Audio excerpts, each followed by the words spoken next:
नमस्कार। ज्योतिषीय श्रृंखला की इस कड़ी में आपका हार्दिक स्वागत है।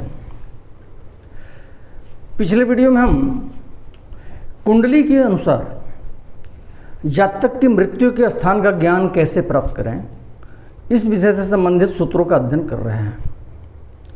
इसी क्रम में आगे बढ़ते हैं और कुछ अन्य सूत्रों के साथ हम पुनः उपस्थित हैं और उनका अध्ययन करते हैं।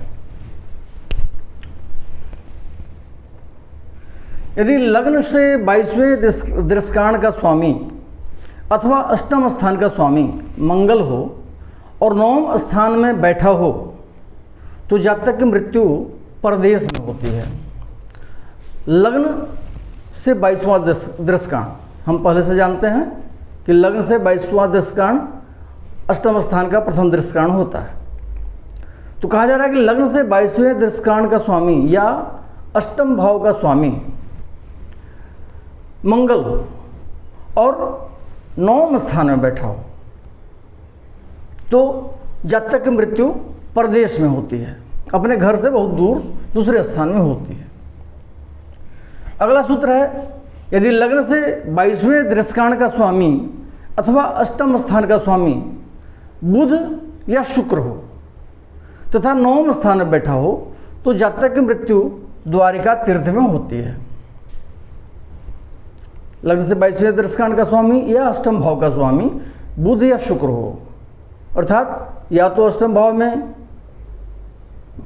मिथुन राशि हो या कन्या राशि हो जो बुध की राशियां हैं, या वृष राशि हो या तुला राशि हो जो शुक्र की राशियां हैं, तो अष्टमेश क्या होगा, बुध या शुक्र होगा। और अष्टमेश बुध या शुक्र हो और नवम भाव में बैठा हो तो जातक की मृत्यु द्वारिका तीर्थ में होती है।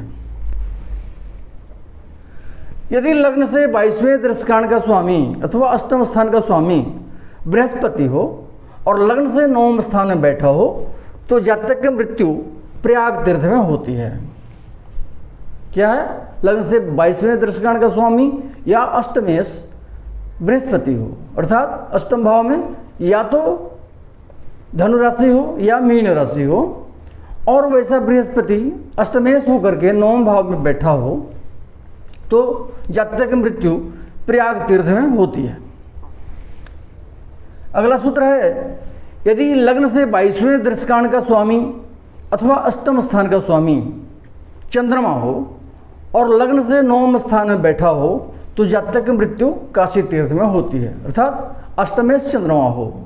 तो अष्टमेश चंद्रमा कब होगा, जब धनु लग्न की कुंडली होगी तो यहाँ पे कर्क राशि होगी और अष्टमेश चंद्रमा नवम भाव में बैठा हो तो वैसे जातक की मृत्यु काशी तीर्थ में होती है। अगला सूत्र है, यदि नवम भाव का स्वामी चंद्रमा हो और अष्टम स्थान में बैठा हो तो जातक की मृत्यु किसी विष्णु तीर्थ में होती है। नवम भाव का स्वामी चंद्रमा हो अर्थात यहाँ पे कर्क राशि बैठी हो, अर्थात वृश्चिक लग्न की कुंडली हो, तो नवम भाव का स्वामी चंद्रमा होकर के अष्टम भाव में बैठा हो तो वैसे जातक की मृत्यु किसी विष्णु तीर्थ में होती है। विष्णु तीर्थ का मतलब विष्णु से संबंधित जो तीर्थ हैं, जैसे पुरी हो गए जगन्नाथ जी, द्वारिका तीर्थ हो गया, गया जी या बद्री विशाल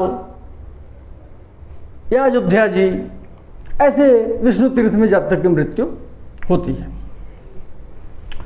और अगला सूत्र है, यदि नवम भाव का स्वामी शुक्र हो और वह अष्टम स्थान में बैठा हो तो जातक की मृत्यु काशी तीर्थ में होती है, अर्थात नवम भाव में या तो वृष राशि हो या तुला राशि हो, अर्थात नौ में शुक्र हो और अष्टम भाव में बैठा हो तो वैसे जातक की मृत्यु काशी तीर्थ में होती है।